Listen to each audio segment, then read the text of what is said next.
আজ পবিত্র ঈদে মিলাদুন্নবী সাল্লাল্লাহু আলাইহি ওয়াসাল্লাম। সারা দেশের বিভিন্ন স্থানে যথাযথ মর্যাদা ও ধর্মীয় ভাবগাম্ভীর্যের মধ্য দিয়ে দিবসটি উদযাপিত হচ্ছে। সকাল থেকে জেলায় জেলায় চলছে জশ্নে জুলুস, মিলাদ ও দোয়া মাহফিল। চট্টগ্রামে আঞ্জুমানে রহমানিয়া আহমদিয়া সুন্নিয়া ট্রাস্টের উদ্যোগে শুরু হয় জশ্নে জুলুস।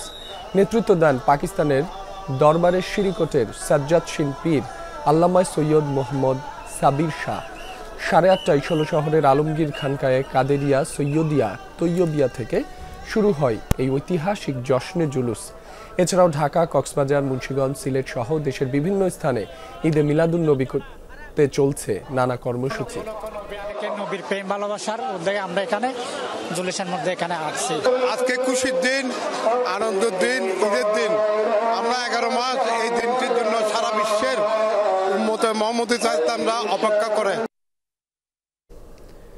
পবিত্র ঈদে মিলাদুন্নবী সাল্লাল্লাহু আলাইহি ওয়াসাল্লামের আরো খবরাখবর জানবো সহকর্মীদের কাছ থেকে। শুরুতেই চট্টগ্রাম থেকে যোগ দিচ্ছেন সহকর্মী শহীদুল সুমন। সুমন, বন্দরনগরীতে দিবসটি উদযাপনে কি কি কর্মসূচি রয়েছে আজ, বিস্তারিত জানাবেন।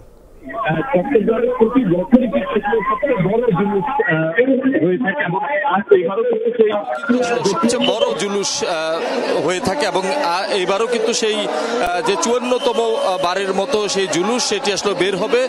তবে জুলুসের যে শোভাযাত্রা সেটি সকাল 8টায় বের হওয়ার কথা ছিল জামিয়া আহমেদিয়া সুন্নিয়া মাদ্রাসা সংলগ্ন যে খানকা শরীফ সেখান থেকে, তবে এখনো পর্যন্ত সেটি বের হয়নি।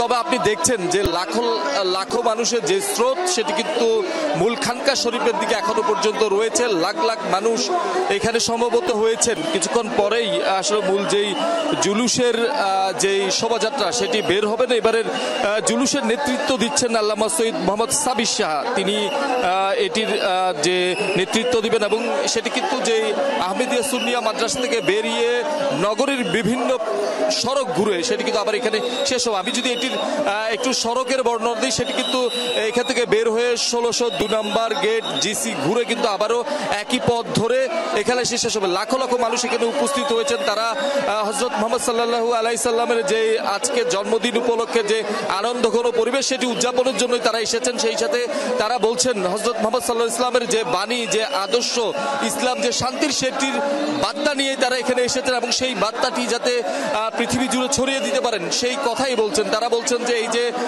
দেশ জুড়ে, পৃথিবী জুড়ে যে হানাহানি সেটি বন্ধ করতে হবে, সেটি বন্ধে মুসলিম বিশ্বকে ঐক্যবদ্ধ হতে হবে। এর বাইরে ফিলিস্তিন সহ মুসলিম যেসব দেশে ইসরায়েলি আগ্রাসন সহ হামলা হচ্ছে, নির্যাতন হচ্ছে, সেটি বন্ধেও মুসলিম ঐক্যকে ঐক্যবদ্ধ থাকার কথা তারা বলছেন। সেই সাথে দেখছেন আপনি লাখো মানুষের যে সমাগম সেটি কিন্তু পুরো চট্টগ্রাম জুড়ে আমরা দেখছি একই অবস্থা। হয়তো অল্প কিছুক্ষণের মধ্যে আমরা দেখছি সেটি হয়তো বেরিয়েও গেছে যে মূল জুলুস, যেটি মূল আকর্ষণ যে হযরত আল্লামা সৈয়দ মোহাম্মদ সাবির শাহ, তিনি হয়তো তার যে গাড়ি বহর সেটি নিয়ে মূল খানকা শরীফ থেকে বেরিয়েছেন এবং তার সাথে সাথে কিন্তু আমরা দেখছি এই লাখো মানুষের ঢল কিন্তু পুরো চট্টগ্রাম জুড়ে থাকবে এবং সেটি যেই রুটম্যাপ আসলে ঘোষণা করেছে সিএমপি এবং যারা আয়োজকরা, তারা কিন্তু সেই রুট ধরেই চট্টগ্রাম নগরী প্রদক্ষিণ করবেন এবং সেই সাথে এই যে আনন্দ সেটির যেমন ছড়িয়ে দিতে চান, তেমনি কিন্তু এখানকার যারা ধর্মপ্রাণ মুসল্লিরা রয়েছেন তারা আসলে বলছেন যে সকল মুসলমানকে ঐক্যবদ্ধ হতে হবে এবং সেই সাথে যে মুসলিম নিধন কিংবা নির্যাতন সেটি আসলে প্রতিহত করতে হবে। এবং এখানে সবাই এসেছেন এবং তারা তাদের যে উদযাপনের কথা বলছেন। সব মিলিয়ে আমরা দেখছি লাখ লাখ মানুষ এখানে সমবেত হয়েছেন এবং তারা কিন্তু বাহারি রকমের পোশাক যেমন পরেছেন, তেমনি কিন্তু বিভিন্ন ধরনের পতাকা তারা বহন করছেন এবং এখান থেকে বেশ কিছু নির্দেশনা আয়োজকরা দিয়েছেন। তারা আসলে বলছেন। জি সুমন, আপনাকে ধন্যবাদ। এ বিষয়ে আরো জানাতে এই পর্যায়ে সোহরাওয়ার্দী উদ্যান থেকে যোগ দিচ্ছেন সহকর্মী ফয়সাল মাহমুদ। ফয়সাল, সোহরাওয়ার্দী উদ্যানে পবিত্র ঈদে মিলাদুন্নবী ঘিরে কি কি আয়োজন দেখছেন? এখানে কিছুক্ষণ আগেই এখানে শুরু হয়েছে পবিত্র ঈদে মিলাদুন্নবী সাল্লাল্লাহু আলাইহি সাল্লামের যে আনুষ্ঠানিকতা রয়েছে সেটি কিছুক্ষণ আগে শুরু হয়েছে। এখানে মূলত আজকে যেহেতু আজকের এই বিশেষ দিন, আমাদের পবিত্র আজকে যে মুসলমানদের সবচেয়ে বড় ধর্মীয় উৎসবগুলোর মধ্যে যদি বলি এটিও একটি, যেহেতু পবিত্র ঐতিহাসিক এই 12ই রবিউল আউয়ালেই কিন্তু বিশ্বের মানবতার মুক্তির দূত হযরত মুহাম্মদ সাল্লাল্লাহু আলাইহি সাল্লামের আগমন এবং প্রস্থান হয়েছে, অর্থাৎ তার জন্ম এবং মৃত্যু এই দিনে হয়েছে। ফলে মূলত বিশ্বের মুসলিম উম্মার কাছে এই দিনটি খুবই গুরুত্বপূর্ণ এবং তাৎপর্যপূর্ণ, যার কারণেই কিন্তু বিশ্বের মুসলমান সম্প্রদায়, মুসলিম ধর্মাবলম্বীরা কিন্তু নানাভাবে এই দিনটি পালন করে থাকেন।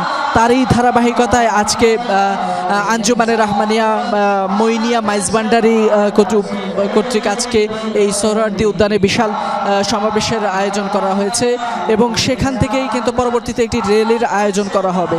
মূলত এখানে তার প্রতি বছরই এরকম বড় ধরনের একটি সমাগম করে থাকেন এবং সেখান থেকে কিন্তু মহানবী সাল্লাল্লাহু আলাইহি সাল্লামের যে আগমন এবং তার আসার মধ্য দিয়ে যে পৃথিবীতে যে শান্তিপূর্ণ একটি অবস্থান সৃষ্টি হয়েছে কিংবা শান্তির মুক্তির দূত হিসেবে তার যে আগমন, সেটি নিয়েই কিন্তু মূলত আলোচনা করা হয়, সেই দিনটিকে স্মরণ করা হয় এবং মহানবী সাল্লাল্লাহু আলাইহি সাল্লামের জীবনধারা, কর্মপরিধি সব কিছুই কিন্তু এই আয়োজনের মধ্য দিয়ে উঠে আসে।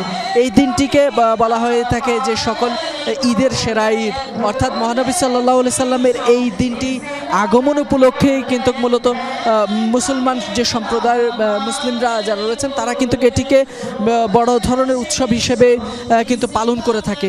এটি যে শুধুমাত্র বাংলাদেশে উদযাপন করা হয় তা কিন্তু নয়, বিশ্বের ইরাক, ইরান সহ যদি বলি বিশ্বের বিভিন্ন দেশেই কিন্তু দিনটিকে অনেক জায়গায় কিন্তু ঘটা করে উদযাপন করা হয়ে থাকে। এর পাশাপাশি কিন্তু এই দিনের যেহেতু বেশ তাৎপর্যপূর্ণ, ফলে কিন্তু আমরা দেখি যে এই দিনটিকে ঘিরে কিন্তু মুসলমান ধর্মাবলম্বী যারা আছেন তারা কিন্তু দিনটিকে নানা ভালো কাজের মধ্য দিয়ে কিংবা কোরআন তেলাওয়াত, নফল ইবাদাত, এর পাশাপাশি কিন্তু তারা দান সদকার মাধ্যমে এই দিনটিকে পালন করে থাকেন। তো যেহেতু আজকের এই পবিত্র 12ই রবিউল আউয়াল, ফলে এই দিনটিকেই কিন্তু উপলক্ষে করেই কিন্তু আজকে এই মাইজভান্ডারির রহমানিয়া আঞ্জুমানে রহমানিয়ার মাইজভান্ডারের উদ্যোগেই কিন্তু এখানে ঐতিহাসিক এই সমাবেশটি আয়োজন করেছেন এবং এখানে কিন্তু সে সকাল থেকে হাজার হাজার ধর্মপ্রাণ মানুষ এই সমাবেশে যোগ দিয়েছেন এবং মহানবী সাল্লাল্লাহু আলাইহি সাল্লামের এই জন্ম এবং ওফাত দিবসকে তারা স্মরণ করছেন। জি ফয়সাল, আপনাকে ধন্যবাদ।